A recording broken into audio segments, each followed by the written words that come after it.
변찮는 주님의 사랑과 거룩한 보혈의 공로를 우리 다 찬양을 합시다. 주님을 만나볼 때까지 예수는 우리를 깨끗게 하시는 주시니 그의 피 우리를 눈보다 더 희게 하셨네. 우리를 깨끗게 한 피는 무궁한 생명의 보리새, 생명의 구원을 받은 자 하나님 찬양을 합시다. 예수는 우리를 깨끗게 하시는 주시니 그의 피 우리를 눈보다 더 희게 하셨네.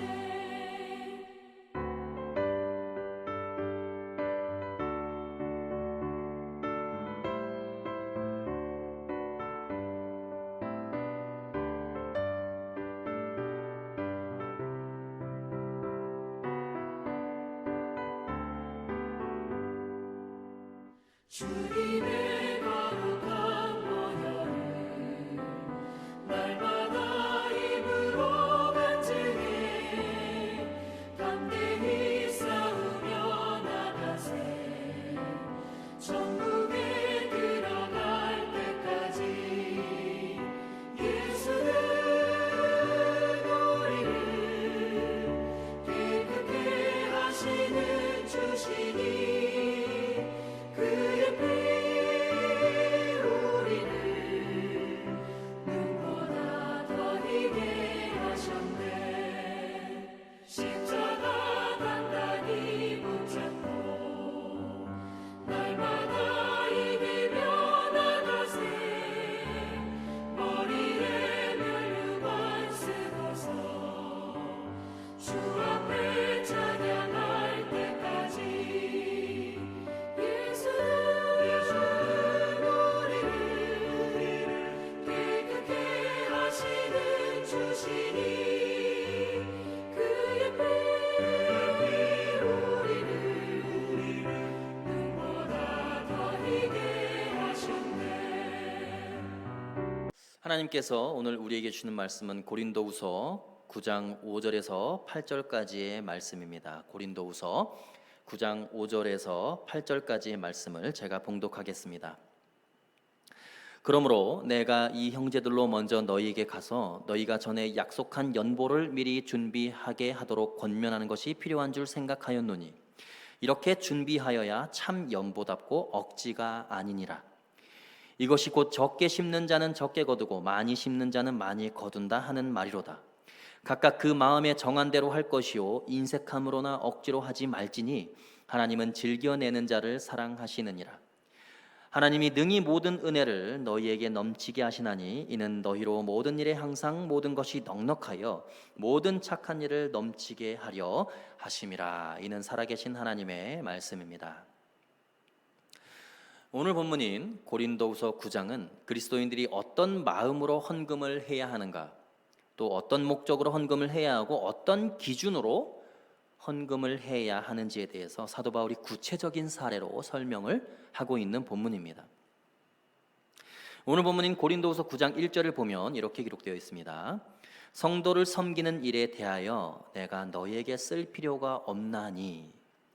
오늘 본문에 등장하는 연보라고 하는 개념은 오늘날 교회의 헌금의 개념과 유사합니다.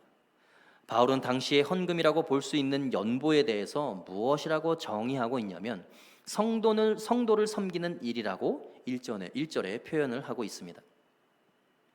성도를 섬기는 일인데 어떤 성도를 섬기는 일인가? 핍박을 받고 경제적으로 어려운 상황에 처해 있고 믿음을 잃어버릴 만큼의 고난에 처해 있는 성도를 섬기는 것이 헌금이고 구제이고 그것이 바로 연보다라고 바울은 이야기를 하는 것이죠. 왜냐하면 지금 예루살렘 교회의 성도들이 극심한 기근으로 또 종교적인 핍박으로 그런 상황에 처해 있기 때문에 너무나 예수 믿기 힘든 상황이니까 고린도 교회의 성도들이 그들을 위해 섬기고 예정된 헌금을 드리는 것이라고 바울은 이야기를 하고 있습니다. 그래서 오늘 본문에서 바울이 강조하는 헌금을 헌금이라고 말하지 않고 연보라고 하는 이유가 바로 거기에 있습니다. 버릴 연에 고칠 보라는 것이죠. 자기의 소유를 버려서 남을 고치고 회복하는 은혜의 행위를 연보, 즉 헌금이라고 표현한다는 것입니다. 그런데 오늘 본문에서 고린도 교회 성도들이 자신의 연보를 어떤 기준으로 해야 하는지 또는 얼마나 헌금을 해야 하는지에 대한 정확한 기준을 제시하고 있다는 데 우리는 주목해야 합니다. 7절 말씀에 이렇게 기록되어 있습니다. 각각 그 마음에 정한 대로 할 것이요 인색함으로나 억지로 하지 말지니 하나님은 즐겨내는 자를 사랑하시느니라. 여러분, 연보할 때요, 헌금할 때 어떤 기준으로 해야 한다고 기록하고 있어요? 지금 각각 그 마음에 정한 대로 할 것이요. 여러분, 헌금의 액수를 교회가 정하는 것이 아닙니다. 다른 교우들이 내가 헌금해야 할 액수를 정하는 것이 아닙니다. 누가 믿음으로 결정하는 거예요?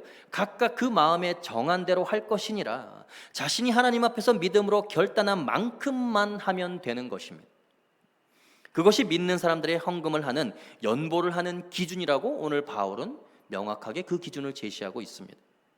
다만 적게 심는 자는 적게 거둘 것이요 많이 심는 자는 많이 거둘 것이다. 하늘나라의 상급이 이 원리대로 적용이 될 것이지만 그 원리는 각각 그 마음에 하나님이 주신 마음으로 결정하는 것을 전제로 했을 때 적용이 된다는 거예요.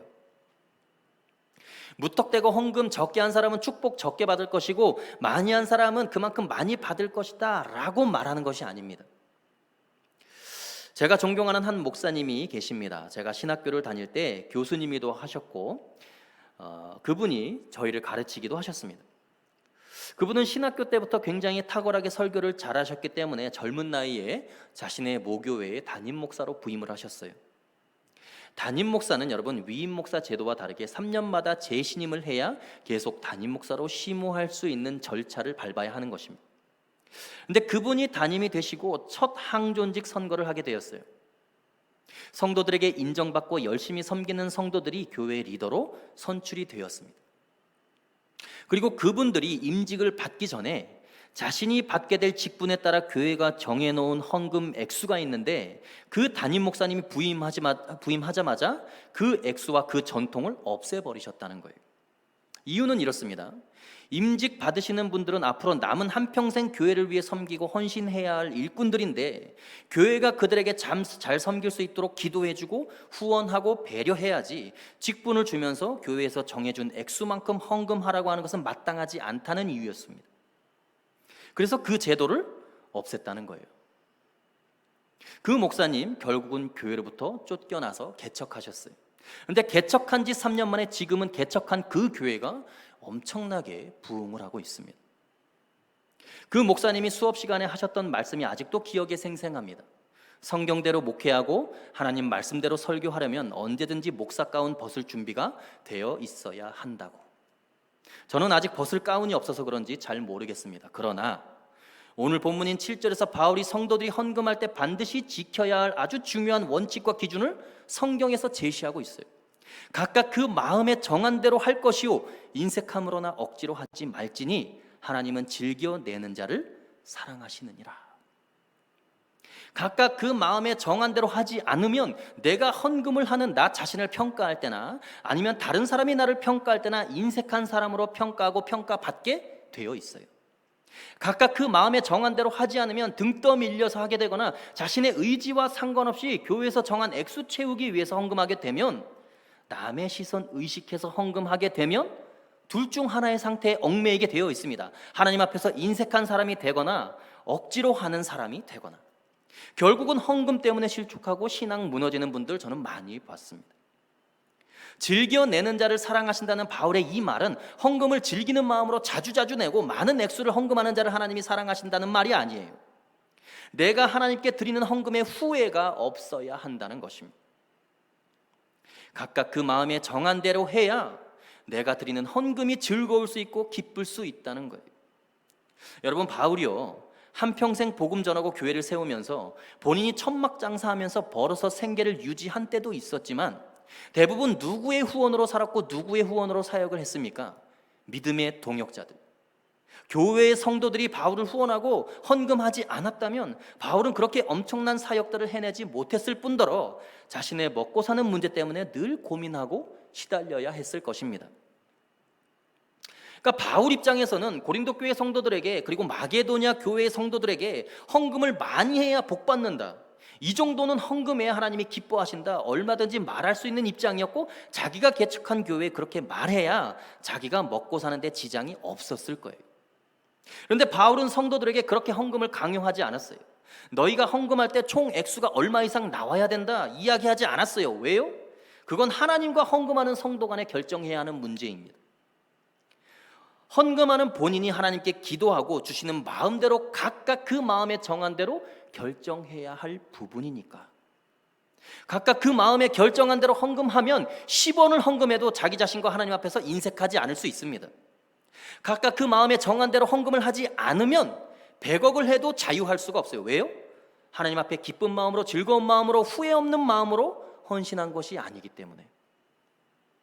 제가 이슬람권에서 선교사로 5년간 사역을 해보니까요, 성도님들의 연보가, 그 헌금이 얼마나 귀한 것인지를 뼛속 깊이 알게 되었어요.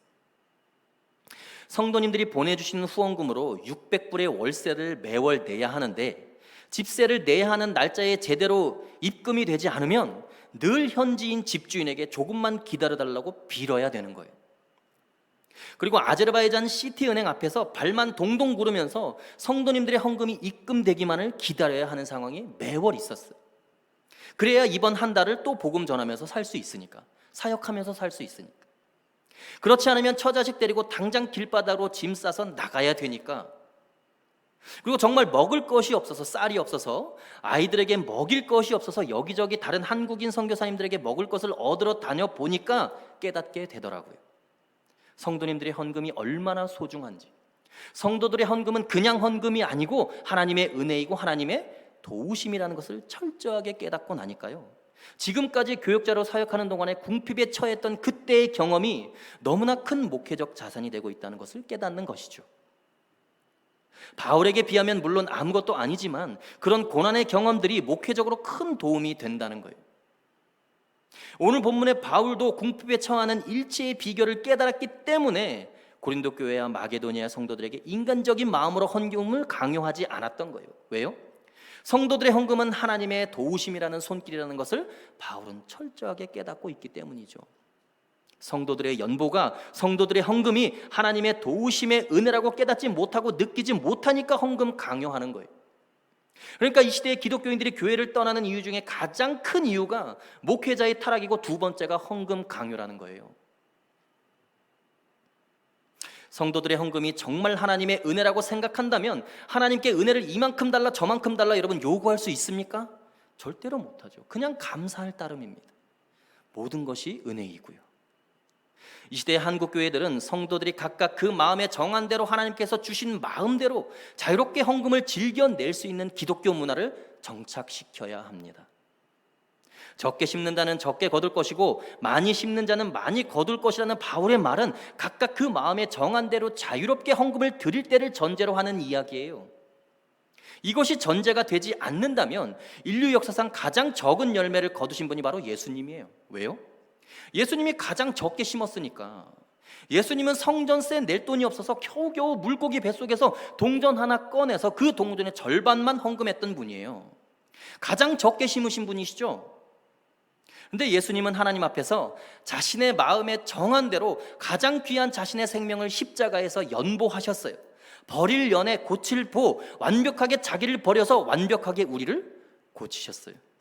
그러니까 예수님은 물고기 뱃속에서 꺼낸 동전 하나 드리는 것도 하나님 앞에서 자기의 마음에 정한 대로 하셨기 때문에 남들이 욕해도 당신 자신은 신앙적으로 떳떳하신 거예요. 하나님 앞에서 자신의 정한 대로 십자가에서 하나뿐인 자신의 생명을 연보하셨기 때문에 모든 것을 다 잃어도 후회가 없으신 것이죠. 왜요?